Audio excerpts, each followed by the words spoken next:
जय हिंद, नमस्कार, वंदे मातरम। मैं हूं के.एस. परिहार। इस वक्त मैं खड़ा हूं परेड ग्राउंड देहरादून में, यानी हूं यहाँ पर महापंचायत हो रही अंकिता को न्याय दिलाने के लिए। अंकिता न्याय यात्रा संयुक्त संघर्ष मंच के द्वारा पूर्व सैनिक होने के नाते मैं सिर्फ एक यूट्यूबर नहीं, पूर्व सैनिक भी हूँ। अब अंकिता हत्याकांड की सीबीआई जांच के लिए एक मूक मार्च इसी इलाके से गौरव सेनानियों ने कुछ दिन पहले किया, लेकिन फिर भी आज अंकिता को न्याय दिलाने की लड़ाई में कुछ पूर्व सैनिक, गौरव सेनानी एसोसिएशन, उनके सहयोगी दल और उत्तराखंड के जनमानस, खास करके महिला मोर्चा के लोग यहाँ पर आए हुए हैं। तो अंकिता न्याय यात्रा संयुक्त संघर्ष मंच की जो ये महापंचायत है, उसके आखिर क्यों ये महापंचायत हो रही, उसके मेरे पीछे जो मंच बना हुआ है, जो महिलाएं उत्तराखंड के निर्माण से लेकर आज तक संघर्ष कर रहे हैं, ये वो बेहतर जानते हैं। न्याय के लिए देखिए, आने वाली पीढ़ियों को न्याय का मार्ग देने के लिए, अच्छा प्लेटफॉर्म देने के लिए हम पूर्व सैनिकों को या आने वाली पीढ़ी को एक मार्गदर्शन जरूर देना चाहिए, ताकि उस पर नई पीढ़ियां चल सके। औरों को ललकारने की कसम हमने खाई है, लड़ना है बहना ये तो लंबी लड़ाई है, लड़ना है बहना ये तो लंबी लड़ाई है। औरतें उठी नहीं तो जुल्म बढ़ता जाएगा, औरतें उठी नहीं तो जुल्म बढ़ता जाएगा, जुल्म करने वाला सीना चोर बनता जाएगा, जुल्म करने वाला सीना चोर बनता जाएगा। आज मैं बेटी अंकिता आपकी आत्मा का आह्वान करता हूँ, आप इस महापंचायत की साक्षी बनिए। आपकी अध्यक्षता में ये महापंचायत का आयोजन किया जा रहा है। हमारे उत्तराखंड के शहीद, जिसमें हमारी मातृशक्ति बेलावती चौहान जी, हज्जा बहनाई जी वो है। मैं आपकी आत्मा को भी आह्वान देता हूं कि आप आइए, हमें अपना संरक्षण दीजिए, हमें अपना आशीर्वाद दीजिए। इसकी उत्तराखंड को घोर जरूरत है। ये मंच ना तो राजनीतिक मंच है, ना भाषणबाजी का मंच है, ना फोटोग्राफी का मंच है, ना नारेबाजी का मंच है। ये है हमारी जो भविष्य की रणनीति है, हमारी जो कार्य नीति है, उसको यहां से जो है उत्पादित कर करके सामने ले जाना और संवैधानिक तरीके से मुख्यमंत्री को, जिनकी धर्मपत्नी गीता धामी ने आज ऐसे पावन दिवस 8 फरवरी 2026 जो हमेशा याद रहेगा, ये कौथिक का आयोजन कर रखा है। आपके लिए उल्लास है, आपके लिए कौथिक है, जहां हम लोग बेटी के न्याय के लिए विचलित हैं और प्रयासरत हैं। ये लड़ाई अब खत्म नहीं होने वाली है जब तक न्याय नहीं मिलेगा। आज मैं नमन करता हूँ अंकिता भंडारी के माता पिता को। बहुत पूजनीय है कि उनकी बेटिया ने एक आईना दिखाया उत्तराखंड की बेटियों को, क्यों उस बिटिया ने अपना स्वाभिमान नहीं बिकने दिया और इन माता पिता ने अपना अभिमान नहीं बिकने दिया। नहीं तो खरीदार जो इन बेटियों के खरीदार हैं, जो इन बेटियों के सौदागर हैं इस उत्तराखंड में, वो इनको भी खरीदते, करोड़ों रुपए देते और ये भी बिक जाता है। ये लड़ाई आज तक खत्म हो जाती है। और आज मैं आप सभी से निवेदन करता हूँ, मैं पूर्व सैनिकों और मैं उत्तराखंड के उन सभी पूर्व सैनिकों से निवेदन करता हूँ जिन्होंने इस देश की रक्षा की है, अब वो तैयार हो जाए, अपने बाजू फोल्ड कर दे और तैयार हो जाए इस उत्तराखंड की रक्षा के लिए। और निवेदन करता हूं उन नौजवानों से, जो नौजवान आज इस महापंचायत में नहीं आए, किन्हीं न किन्हीं कारणों से उन्हें धर्म के नाम पे, हिंदू के नाम पे, जाति के नाम पे उनको रोका गया। उनसे निवेदन है कि वो आने वाले समय में जब ये लड़ाई आगे बढ़ेगी, महापंचायत आगे बढ़ेगी, तो वो पक्का साथ दें। अंकिता का दर्जा तीलू रौतेली और जिया रानी के समकक्ष मानता हूं, क्योंकि उसने हमारी अस्मिता की रक्षा करने के लिए, हमारे आत्मगौरव की रक्षा करने के लिए, उत्तराखंड के आत्मगौरव की रक्षा करने के लिए वो जानती थी कि मैं जिनकी बात नहीं मान रही हूं, ये मेरी हत्या कर सकते हैं, वो मेरी हत्या कर सकते हैं। इसीलिए उसने अपने मित्र को संदेश भेज करके कहा कि मुझसे कहा जा रहा है कि वीआईपी आ रहे हैं, तुमको विशेष सेवा करनी है,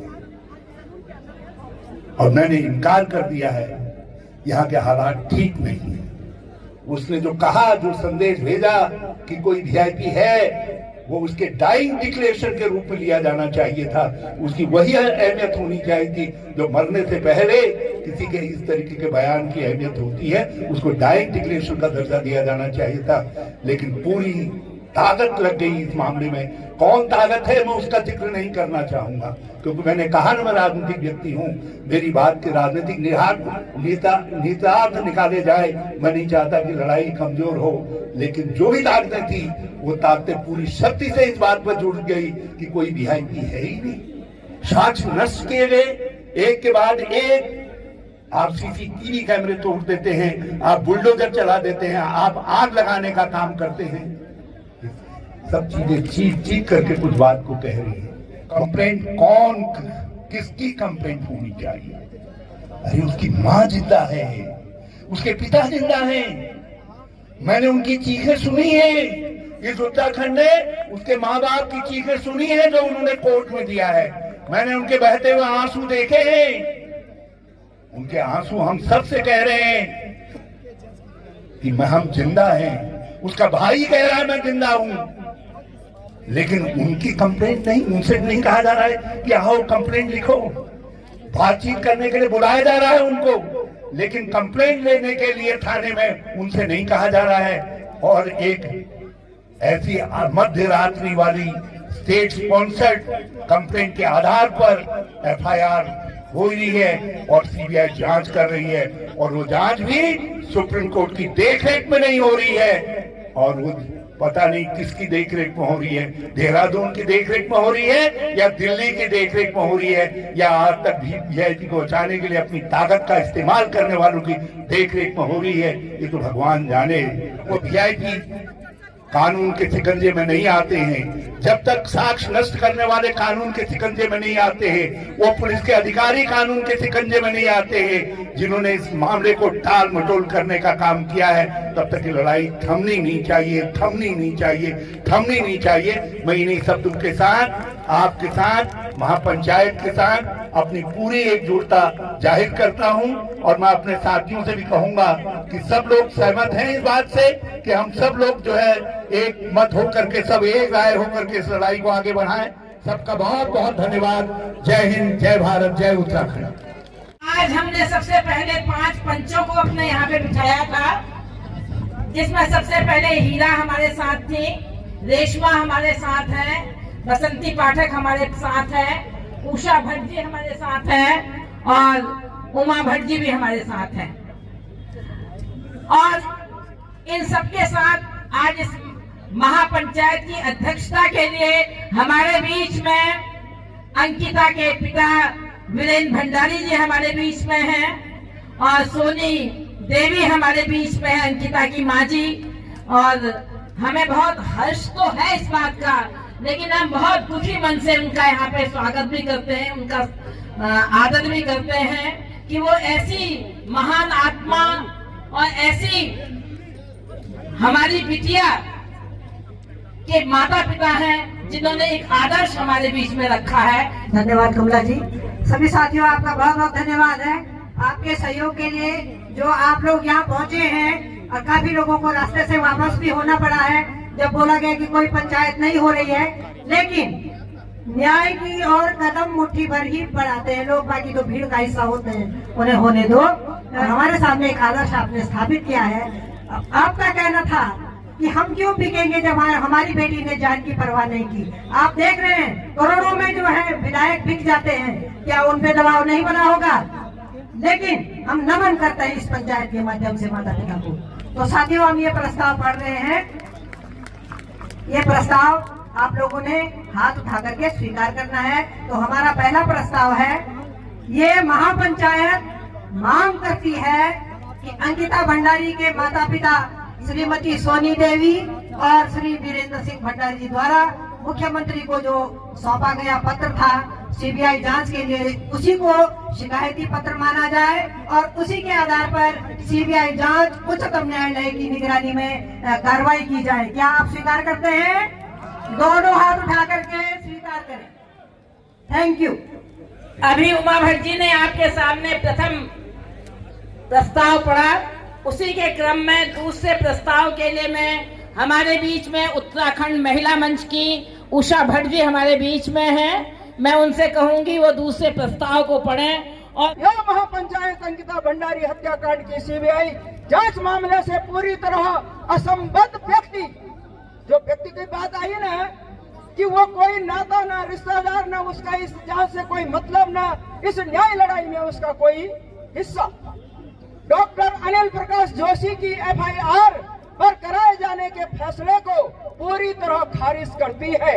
यह पूरे मामले को कमजोर करने और वीआईपी को बचाए जा रहे लोगों को बचाने का गहरा षड्यंत्र है। इसलिए महापंचायत की मांग है कि सीबीआई की जांच अनिल जोशी द्वारा दिनांक 9/1/2026 को थाना बसंत विहार देहरादून में दर्ज एफआईआर संख्या 006/2026 के आधार पर नहीं बल्कि पीड़ित पक्ष के प्रार्थना पत्र को ध्यान में रखते हुए अंकिता हत्याकांड से संबंधित पूर्व में लक्ष्मण झूला ऋषिकेश थाने में दर्ज एफआईआर संख्या 01/2022 के तहत ही आरोपित वीआईपी और सबूत मिटाने वालों को केंद्र में रखकर ही आगे की जांच करवाई जाए। कि निष्पक्ष जांच जब तक पूर्ण नहीं हो जाती तब तक मुख्यमंत्री का पद पर बने रहना अनैतिक एवं कानूनी रूप से उचित नहीं है।